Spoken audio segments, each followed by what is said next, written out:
দোয়া কবুলের 5টা শর্ত। কয়টা শর্ত? জোরে বলেন, মনে থাকবে?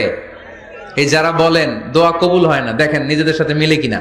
এই 5টা শর্ত যদি পাওয়া যায়, মুহূর্তেই আপনার দোয়া আরো সে যে নক করবে। 1 নাম্বার শর্ত আকলুল হালাল, হালাল খাওয়া। কি খাওয়া? আমরা দুইটাই খাই, হালালও খাই হারামও খাই। বেশি খাই কোনটা? হ্যাঁ, কি খান? আমি কই নাই কিছু, আপনারাই কইছেন। নিজের উত্তরে নিজে ধরা না। হারাম খেলে তো দোয়া কবুল হয় না। লা ইয়াদখুলুল জান্নাতা জাসাদুন গুযিয়া বিল হারাম। ওই দেহ কখনো জান্নাতে যায় না যে দেহ হারাম খেয়ে বর্ধিত হয়েছে। কেন দোয়া কবুল হয় না? মিলিয়ে নেন নিজের জীবনের সাথে, জাস্ট একটু মিলিয়ে নেন, খেয়াল করেন। আকলুল হালাল 1 নাম্বার শর্ত। ইউর ইনকাম শুড বি হালাল, ইউর ফুড শুড বি হালাল, ইউর ড্রিঙ্কস শুড বি হালাল, ইউর ফ্ল্যাট শুড বি হালাল, your bank balance should be হালাল। চিল্লায় বলেন ঠিক কি না?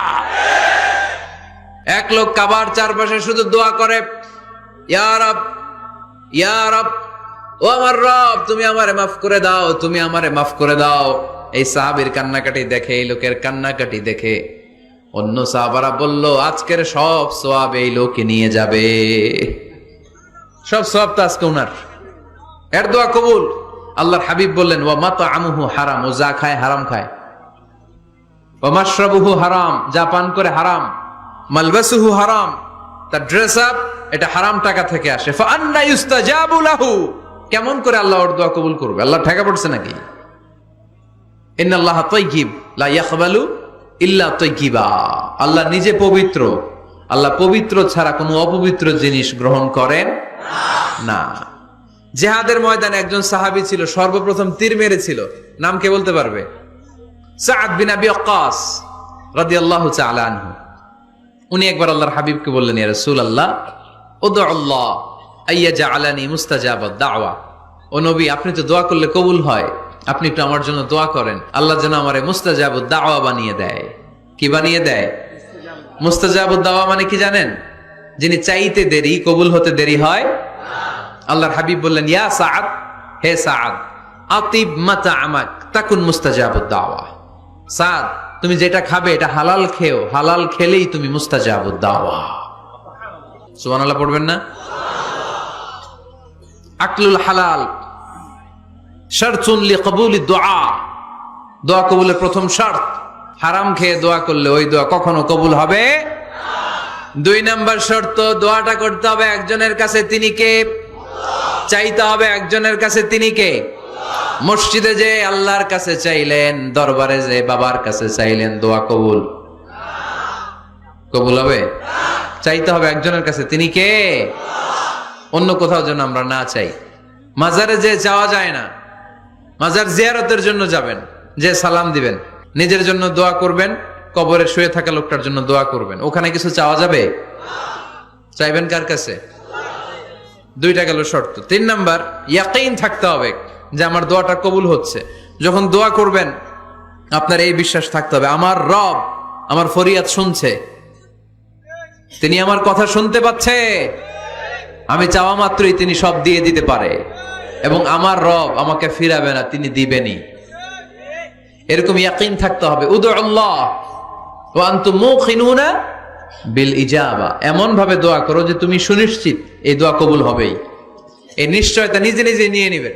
আল্লাহর উপর ভরসা কম আমাদের, এই ভরসা জাগে না, যারে উনি দিবেনই নিশ্চিত আমি। আপনি নিশ্চিত হলে পেয়ে যাবেন নিশ্চিত। আপনার মধ্যে যদি সন্দেহ, হায় রে কবুল হয় না, না হয়, ওই দোয়া জীবনেও কবুল হবে না। ঠিক কিনা? 4 নাম্বার শর্ত, আসসালাতু আলা রাসূলিল্লাহ, আল্লাহর হাবিব সাল্লাল্লাহু আলাইহি ওয়াসাল্লামের উপর দুরূদ পড়া। কুল্লু দুআ মাহজুব মাওকুফুন বাইনাস সামাই ওয়াল আরদ। আমরা যা দোয়া করি সব আকাশ জমিনের মাঝখানে পেন্ডিং হয়ে থাকে। মা লাম ইউসাল্লা আলাইহি, আল্লাহর হাবিব বললেন, যতক্ষণ না আমার উপর দুরূদ শরীফ পড়া হয়। আওয়াজ করে সবাই পড়েন, সাল্লাল্লাহু আলাইহি ওয়াসাল্লাম। আল্লাহর হাবিব সাল্লাল্লাহু আলাইহি সাল্লামের উপর দুরূদ না পড়লে ওই দোয়া কঠিন কালে আল্লাহ কবুল করেন। আকাশ জমিনের মাঝখানে পেন্ডিং। মেসেজ করেছেন আপনার বন্ধুকে, আপনার মোবাইলে টাকা নাই, মেসেজটা কি হয়ে থাকে? পেন্ডিং, তাই না? যখনই টাকা ঢোকাবেন সাথে সাথে সেন্ট, আপনার সব দোয়া পেন্ডিং হয়ে আছে আকাশ আজকে দুরুদ পড়ে দিবেন সব সেন্ট, মুআল্লাক সব ঝুলে থাকে, মাহজুবুন মুআল্লাকুন বাইনাস সামাই ওয়াল আরদ। মনে থাকবে ভাইরা? 5 নাম্বার সর্বশেষ শর্ত হলো মুওয়াফাকাতুদ দুআই বিদ-দাওয়াব। শুধু দোয়ায় কাজ হয় না, দোয়ার সাথে মাঝে মাঝে দাওয়ারও দরকার আছে না নাই? দোয়াও লাগবে, দাওয়াও লাগবে, ঠিক কিনা?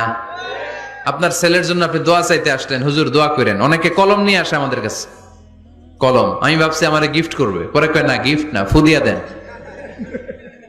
ফু দিয়ে দেন কেন? আমার ছেলের পরীক্ষা, আপনার ফু পাইলে গোল্ডেন এ প্লাস।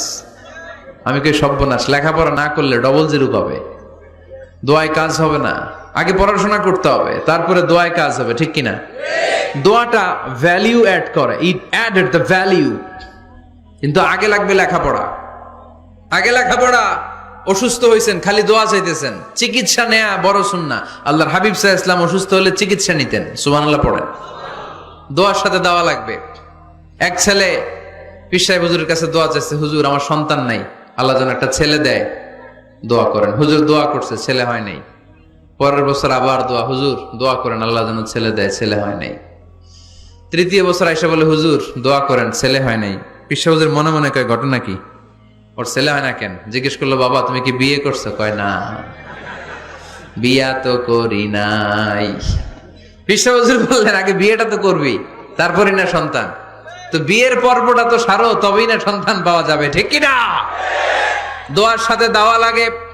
আল্লাহর হাবিব সাল্লাল্লাহু আলাইহি ওয়াসাল্লামের আঙ্গুলে একবার বিচ্ছু পোকা কামড় দিল, প্রচন্ড ব্যথায় বিশ্বনবী কাতরাচ্ছেন, রেগে গেলেন আর বললেন, ও বিচ্ছু, মানুষও চিনোস না, নবীও চিনোস না, কোথায় কামড় দিবি, জায়গা পেলি না। কিন্তু বিশ্বনবী ব্যথা পাচ্ছেন। আম্মা জান আয়েশাকে বললেন রাদিয়াল্লাহু তাআলা আনহাকে বললেন, লবণের পানি নিয়ে আসো, গরম দাও, ঢালো। উনি আরাম পাচ্ছেন আর সূরা ইখলাস পড়ে ফু দিতে লাগলেন, ফাতিহা পড়ে ফু দিতে লাগলেন। গরম পানি ঢালা শেষ, ফু দেওয়া শেষ, আঙ্গুলের ব্যথাও। দেখছেন কি কম্বিনেশন? দোয়াও লাগে, সাথে সাথে কি লাগে? দাওয়াও লাগে। দোয়া আর দাওয়া দুইটার সমন্বয়ে আপনাকে সফলতা দিবে কে? সফলতা একজনই দেয়, তার নাম জোরে বলতে হবে, তিনি কে? ব্যবসা যদি মন্দা থাকে, ব্যবসায় সফল হতে চান, সফলতা এনে দিবে কে? বিসিএস পরীক্ষা দিচ্ছেন, রিটেনে পাশ করেন না, পাশ করায় দিবে কে? বিয়ের ব্যবস্থা হচ্ছে না, ব্যবস্থা করে দিতে পারে কে? পাসপোর্ট জমা দেয়া, হুজুর ভিসা লাগে না, হুজুর কিচ্ছু করতে পারবে না, করতে পারে একজন, চিল্লায় বলেন তিনি কে? এজন্য বিপদে আপদে সব সময় আমরা ভরসা রাখবো আমাদের আল্লাহ রাব্বুল ইজ্জা ওয়াল জালালের উপর। আল্লাহর কাছে আমরা বেশি বেশি চাইবো। আল্লাহ ছাড়া কারো দরবারে আমরা হাত পাতি না, চিল্লায় বলেন ঠিক কিনা? আমরা ফকির একজনের দরবারে, ঘাটে ঘাটে আমরা ফকির হইতে রাজি না, আমরা একজনের দরবারে ফকির। দরবারটা কার? দোয়া একটা শিল্প। যে টিপস গুলো শিখাইলাম আজকে, এগুলোর আলোকে আমরা যেন দোয়াটাকে আত্মস্থ করতে শিখি, যাতে দোয়া করার সাথে সাথে এই দোয়া আরো সে কবুল হয়ে যায়।